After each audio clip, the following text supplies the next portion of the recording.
Bonjour et bienvenue dans cette capsule qui portera sur les synonymes. Tout d'abord, sais-tu ce que sont les synonymes? Des synonymes sont des mots différents qui ont sensiblement le même sens. Donc, tu peux généralement remplacer un mot par un autre s'ils sont des synonymes. Pourquoi, selon toi, doit-on utiliser des synonymes?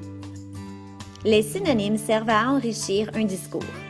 Afin d'éviter les répétitions, il est préférable d'utiliser des synonymes. De plus, certains synonymes apportent une meilleure précision à ton discours.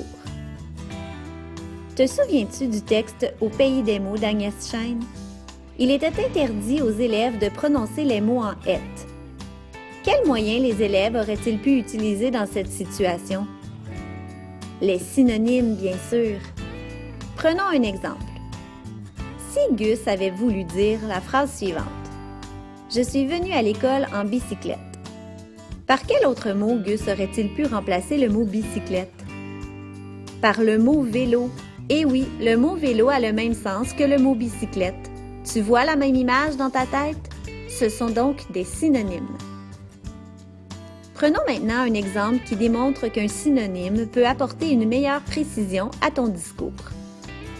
Dans la phrase « J'aime la pizza », tu peux remplacer « aime » par « adore », car l'un est le synonyme de l'autre. Effectivement, tu peux très bien dire « J'adore la pizza » sans changer le sens de ton discours. Cependant, remarques-tu que le mot « adore » ajoute une plus grande précision à ton message? Il précise que tu aimes beaucoup la pizza. Par contre, attention, certains mots semblent être des synonymes mais ne le sont pas, car des synonymes doivent faire partie de la même classe de mots. Par exemple, prenons les verbes sauter et bondir. Ce sont des synonymes puisque ce sont tous les deux des verbes et qu'ils ont sensiblement le même sens. Tu peux alors les remplacer l'un par l'autre. En effet, tu peux très bien dire « J'ai vu une sauterelle sauter sur moi » ou « J'ai vu une sauterelle bondir sur moi ». Crois-tu également que le mot « saut » est un synonyme du mot « sauter » ? Non, puisque ce n'est pas un verbe. Le mot « saut » est un nom. Reprenons la phrase « J'ai vu une sauterelle sauter sur moi ». Tu ne peux pas dire « J'ai vu une sauterelle sauter sur moi ». Ça n'a pas de sens. Tu comprends?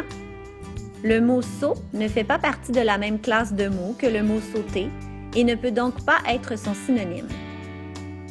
Ah oui, un petit conseil. Tu peux consulter un dictionnaire des synonymes si tu es en panne d'idées.